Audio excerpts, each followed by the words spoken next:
Hello and welcome to NFL Week 1 with Pivot Point DFS. I am Keith Cork and I am excited to talk to you today about my top plays, what I believe the chalk's going to be across the field, and which of the chalk I'm going to be eating and which I'm going to be fading. And we'll also talk a little bit about contest selection. So let's go ahead and get into it. So first of all, I want to talk a little bit about how to select your contests and what I was able to find.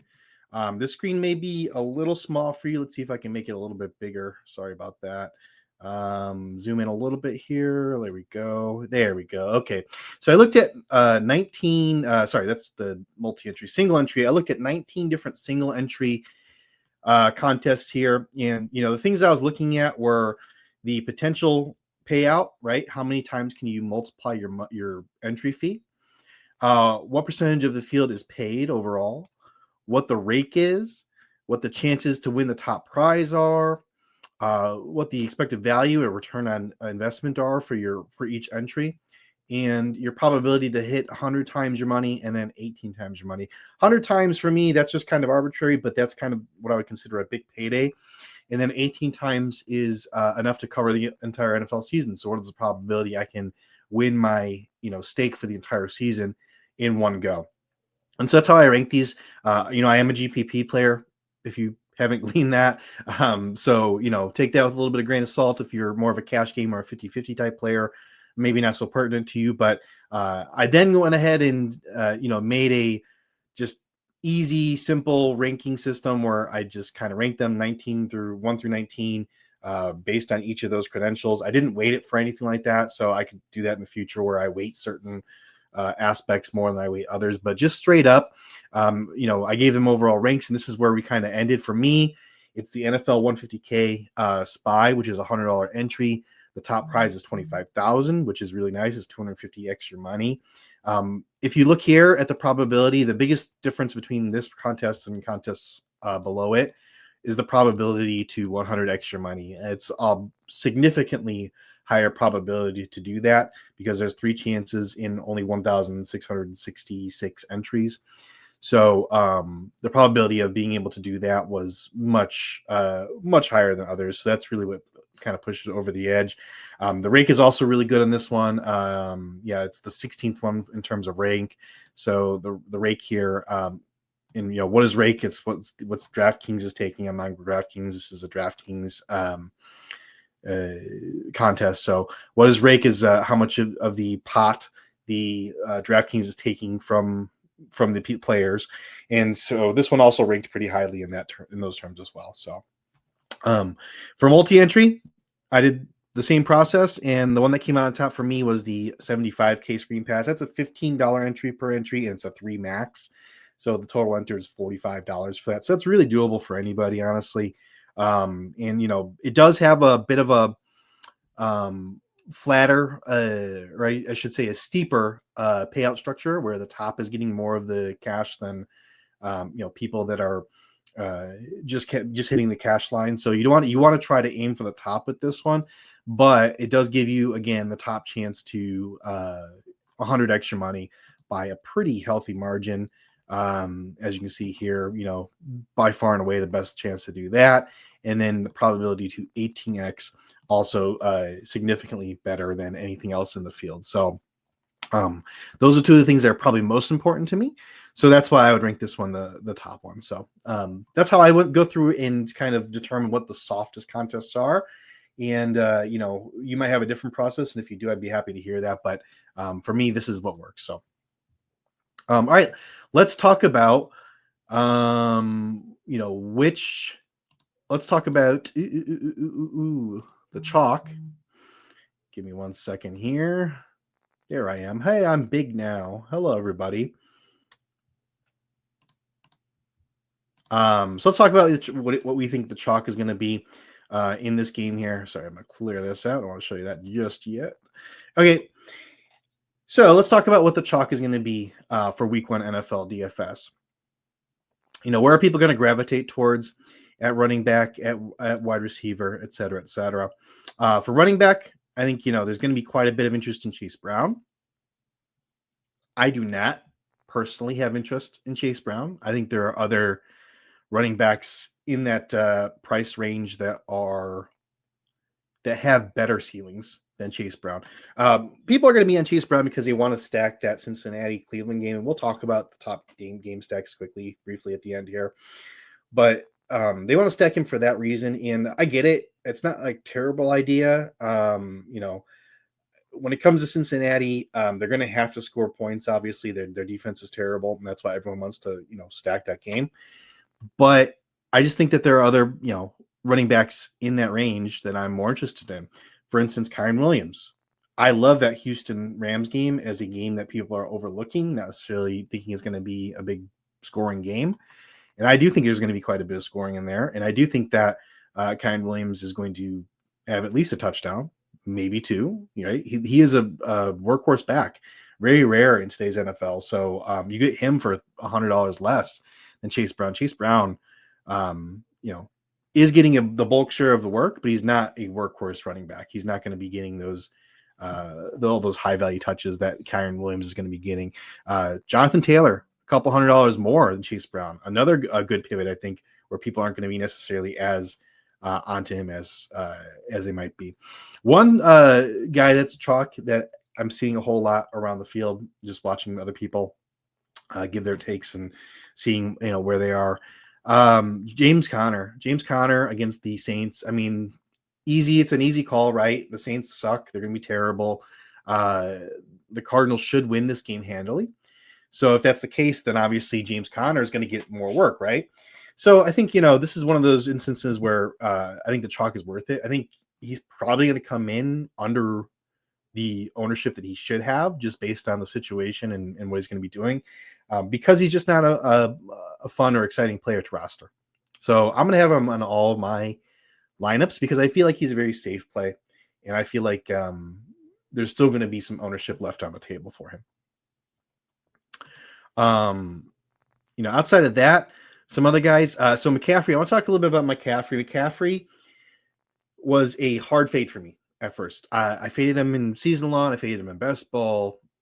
Injury risk for the first round value. I think it's insane. I don't think it's a smart move. So if you drafted McCaffrey, you're already experiencing what I feared. If he's healthy, if he stays healthy all season, yeah, he can be fantastic. I don't believe in this 49ers team at all. They turned over half their starting roster. They have a shaky offensive line outside of one player. I mean, it's not, I don't really see the 49ers being a elite team this season. So, at what point are the 49ers eliminated? And then when does McCaffrey, sit in that instance? Because of course, with the injury history, that would be a big candidate to sit. But all that aside, obviously this is week one. Now that he's got the injury designation, he says he's going to play. He says he feels fine. I'm actually a buy on McCaffrey now. I think I'm going to try to get McCaffrey in some of my lineups now because things have changed and people are going to be off of him. The ownership that was on him was what was driving me away, and my thoughts on the 49ers in general and the Seahawks also on the other side of the ball. Going to have a really good defense this season. So I don't think it was the strongest play on paper, but now with people off of a very talented running back, I think he is a guy that I'm going to try to get into some of my lineups. So he is a buy for me now. I don't know if he's necessarily going to be chalk anymore because, again, I think people are going to be off of him because they're afraid of that injury designation. They're going to be thinking about what happened last season where he was ruled out basically right before kickoff. So interesting move there. The other guy that I'm getting to a whole heck of a lot, which we'll talk about actually later, but we'll talk about the chalk right now. But there's another running back that I'm really interested in that I want to jam into my lineups later as well. And that's Kenneth Walker. So Kenneth Walker is a guy that, if you saw the Seattle offensive line in the preseason, they just absolutely killed it. Whoever was back there was just absolutely destroying other teams. That offensive line is cooking, and I want to have a part of that. And people are going to be on Charbonnet. Charbonnet is, I believe, $4,900, so about $1,000 less than Kenneth Walker. But Kenneth Walker is the guy that has the starting role. Going to keep the starting role as far as I know. So he's the guy I want to go ahead and get on all my rosters. He's a guy I'm going to have on probably every single lineup.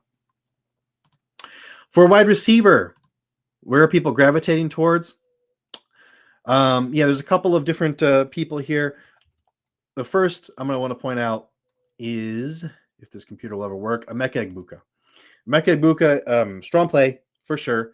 He's a buy for me. I want to play Emeka Egbuka. Tampa Bay funnels their targets to their top guys, and no Chris Godwin here. They've got Mike Evans. They've got they've got Mike Evans. They got Bucky Irving. But aside from that, Jalen McMillan's on the IR. Godwin's out. So I think Egbuka is a strong guy to roster. I think there's going to be plenty of targets for him. 4,600 is a really nice price tag. I can't really beat that. If you look at other wide receivers in that range, a couple hundred more, a couple hundred less. I mean, half of them are out, looks like, but there's really nothing there that excites me, right? Nothing at all. I would have said Pearsall, but now we have Juwan Jennings going to play, so he's not really on the board. I do like Cedric Tillman quite a bit, but he's more of a pivot play than anything else, and he's really boomer bust, so he's not necessarily a safe play at all. So I think Egbuka is a really, really strong play for sure, no doubt. The other one that people are really gravitating towards, and I'm a buy on as well, is Teteroa McMillan. And Teteroa McMillan, I mean, if you look at this Carolina wide receiver core, there is nobody there. There is Xavier Legette, and there's Teteroa McMillan. And Thielen's out, Coker's out, obviously, Renfro's out, whatever, who cares? They are going to funnel tons of plays to Teteroa McMillan. People are saying Jacksonville is going to take a step forward on offense this season. People are buying into the Trevor Lawrence resurgence, et cetera, et cetera. If that's the case, this becomes a pretty high-scoring game. This becomes a game where Bryce Young, who people are also projecting to have a leap, is going to have to throw the rock down the field. And that's going to go to Teteroa McMillan. So I'm all over Tet. I think Tet's a fantastic play. Again, if we look in the, area in which he's going, the 5,400 to 50 to 5,000 range, there's some names here that are interesting for sure. Judy, Diggs, Deebo Samuel. So there are some other options. He's not as strong of a buy as Emeka Egbuka is just because of the price tag. I like Michael Pittman, which is a little bit less than 5,000 as well. But yeah, he is a pretty strong play either way. So he's not like a strong buy for me. I'm not going to have him in every single lineup, but I think he is a guy that I do want to get to quite a bit. Another guy that people are really all over in terms of value and just, where he's going to be producing is Matthew Golden.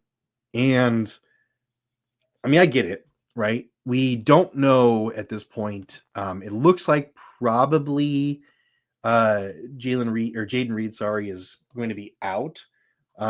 He's questionable, I believe. So we're not, he's listed as questionable. So we don't know if Jaden Reed's going to play. If Jaden Reed does play, I have significantly less interest in Matthew Golden. Dontavian Wicks also is questionable. So that's another guy to keep our eye on there. Both those guys are out. I think Matthew Golden is golden, right? He's the guy that you can play. A guy getting overlooked though on the roster that is constantly every single season overlooked is Romeo Doubs. So I'm not buying Matthew Golden at 100%. I think he's okay. He's a fine play. His ownership though is going to be much lower. He's not chalk, right? He's a guy that significant number of people are on, but he's not going to be one of those top plays in terms of percentage owned. So I still think he's a fine play. Romeo Doubs, though, I think is definitely an interesting pivot off of him if you want to stack that Detroit Green Bay game. So take that for what it's worth. But as you can see, there's guys in that range, Jacoby Myers, Chris Olave, that I would be interested in playing. Michael Pittman, that I'd be interested in playing over him, that I think have a higher ceiling, to be honest with you. So probably a fade ultimately for me. In terms of, the top plays for wide receiver, I think a lot of people are going to go Jamar Chase. I think it makes a lot of sense. Jamar Chase, again, in that game script where, Cincinnati has to score a bunch of points. The only issue with Jamar Chase and the only risk there is, what if the Bengals absolutely blow the Browns out of the water? Because the Browns are not a good team. They have Flacco at quarterback. I mean, Joe Flacco, sure, competent, can throw the rock, sling the rock down the field, takes some risky plays, has a lot of interceptions. If he throws a few of those interceptions, this game gets out of hand. You're not getting that ceiling for Jamar Chase. So, I think he's a good play. I think he's a fine stack with Joe Burrow, of course, but you know, you might want to go a different direction. I think, for me personally, I do want to go a different direction. I think would rather go to Nico Collins. Nico Collins is 7,400. Again, I had mentioned I like that Houston Rams game to go over and to have a bunch of points. And this is a guy, in terms of like projected ownership that I'm seeing out there, he's a guy that's significantly under guys like Puka Nacua, Amon-Ra St. Brown, Jamar Chase, BTJ, Brian Thomas Jr. These are, Drake London even. Drake London's getting a whole lot of ownership as well. So these are guys, I'm not, and any of those guys, any of those top plays I just mentioned there, they're fine. I think out of that group of players, Jamar Chase, as I mentioned before, is the one I would probably have on a roster especially for like 50-50s or like, flat payout fee structure contests where I just, and want to hit the money line. I think Jamar Chase is fine, but for me, Nico Collins is that guy that sticks out as not a lot of people are going to have him on the rosters, and he's got the similar ceiling to all those other guys. So that's where I'm going there. Tight end, people are going to be gravitating towards David Njoku. And for all the reasons I mentioned before, that game's probably the most appealing on the slate in terms of game script. I'm on Njoku. I think Njoku is a great play in terms of, dollar value per dollar, and the fact that I think he's going to hit the end zone. I think, it's pretty much a given. I would actually like to see his odds to score a touchdown, because I think it's got to be pretty low, honestly. Probably like a plus 110 or 120 or something like that. But I'll look after this. But yeah, it's I think there's a really good chance he hits the end zone. He has a really good rapport with Joe Flacco. Now that Joe Flacco is the starting QB, he's going to be a weapon on that team. So 4,700, the other people around him are similarly positioned. Obviously, Brock Bowers and Trey McBride, maybe a step below, or a step above, I should say, than the other guys below them. The guy that sticks out to me, the other guy that really sticks out is George Kittle. Again, that San Francisco team, yeah, they do get Juwan Jennings back, but they're still kind of limited in their, weapons. They don't have, Brandon Ayuk. They don't have, Demarcus Robinson for this one. So I think George Kittle does get quite a bit of work at 5,800 is a pretty reasonable price, honestly. I'm not going to spend up for those top guys, Brock Bowers or Trey McBride, but I do think a lot of people do end on Njoku, and I think that's totally fine. Outside of that, a lot of people are probably going to be on Tucker Kraft, who's at 4,000. I'm not into it. I think Tucker Kraft is fine. I think he had some touchdowns last season, and there's some regression coming for that. But I'd rather. I mean, I don't know. I kind of value him with Hunter Henry similarly, and they're around the same price. So they're just not very exciting to me, honestly. If I want to spend down on my tight end, some value plays, I like Mason Taylor. I think that Jets offense is going to be really streamlined with Justin Fields at the helm. They're going to be going to their top targets, Breece Hall, Garrett Wilson. I think Mason Taylor slots in behind Garrett Wilson and Breece Hall. And then, Justin Fields with his legs obviously is going to be a weapon as well. So right behind those top three options, I think Mason Taylor is kind of the fourth option on that team. And it's all going to go to those guys. Like, they're not going to spread the ball around to like Lazard. Like who else is he going to throw to?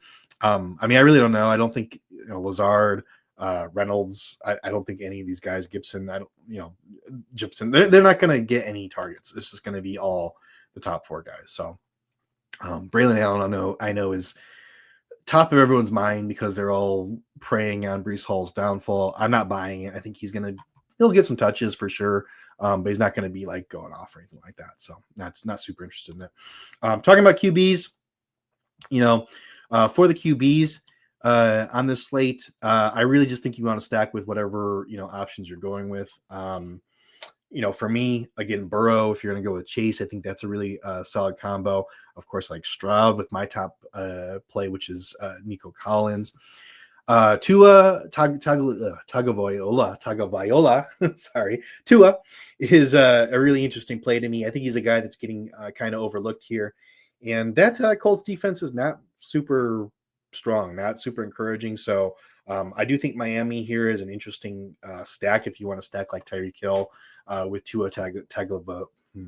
Tua, or if you want to go with some of the other like Devon Achane options on Miami, I think it's interesting. You can run it back with Pittman or Jonathan Taylor.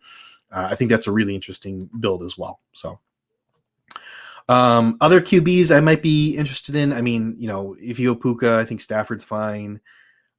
Justin Fields, I think, is an interesting large field GPP play, even to play him like naked, because again, I think him, getting yards on the ground is going to be crucial. And then, they lost an offensive lineman, an important one, so he may be scrambling more, or there may be more broken plays for the Jets than we originally anticipated.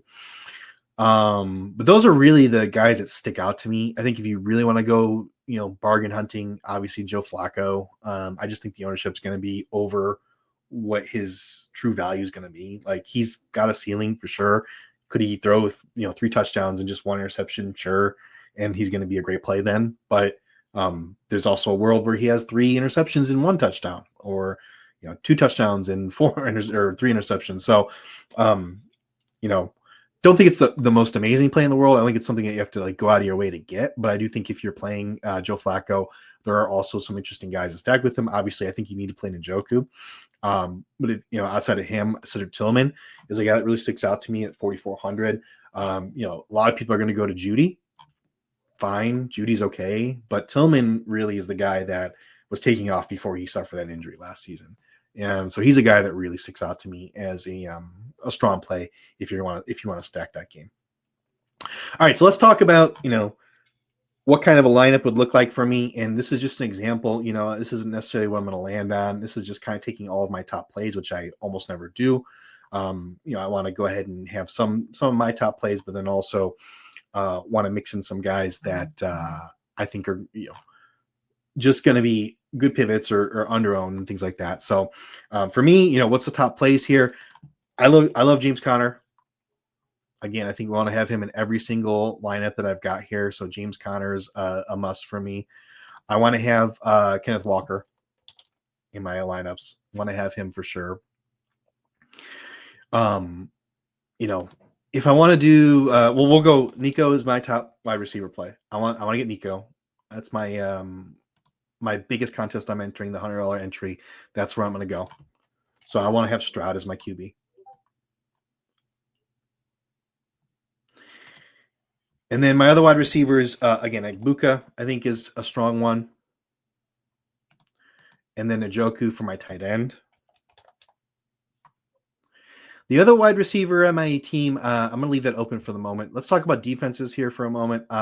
For me, let's see what the cheapest one is that we're willing to roster. And I'm definitely not rostering the Titans against the Broncos. I don't want the Browns against the Bengals. There's no way. Don't want the Giants against the Commanders. I don't want the Saints against the Cardinals. I don't want the Panthers against the Jaguars. Seattle against San Francisco is interesting because of what I mentioned. But I don't want to go there. I think it's a little more risk than I want to take on. Houston, again, I think it's going to be a high-scoring game. I don't want to go there. The Raiders against the Patriots, maybe. Yeah, that might be the one, right? That's the cheapest I'm willing to go. And then the next wide receiver that I'd really want to pop in there is probably Tet, which leaves me 7,500 for my last player here, which is, whoa, I'm on all. Hello. Oh, I have it. There we go. Okay, so 7,500 leave for my last play there. So look, I can get to McCaffrey. I can get to Bucky Irving. I can get to Amon-Ra St. Brown. There's quite a bit of good players here. I could maybe even spend up a little bit more on my defense and go down to Jonathan Taylor that I was talking about earlier, or Kyren Williams. Drake London's still a fine play too. So there's a lot of options here for that flex spot, which, obviously I'd want to put whoever's playing latest in that flex spot and switch things around. But this is kind of where I would go, and I'm not going to give you a full lineup here because I think that's against the rules anyway. So this is kind of where I would go with my lineup build. Let's talk a little bit about top games to stack and, where people are going to be looking to stack their games. I think Arizona and New Orleans is definitely one that people are going to be looking at heavily. And for that reason, obviously, oh my God. No. Oh my Jesus.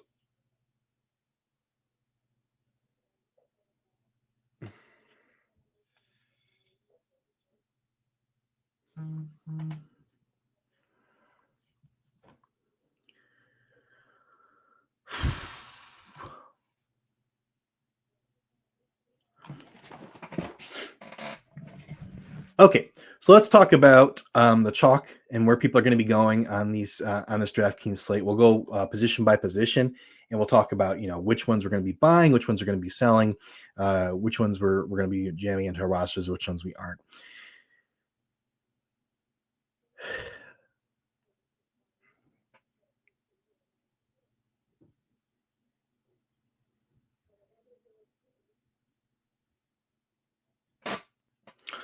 All right, so let's look at the running back. One of the guys that people are definitely looking at here is James Conner. Uh, Easy to see why.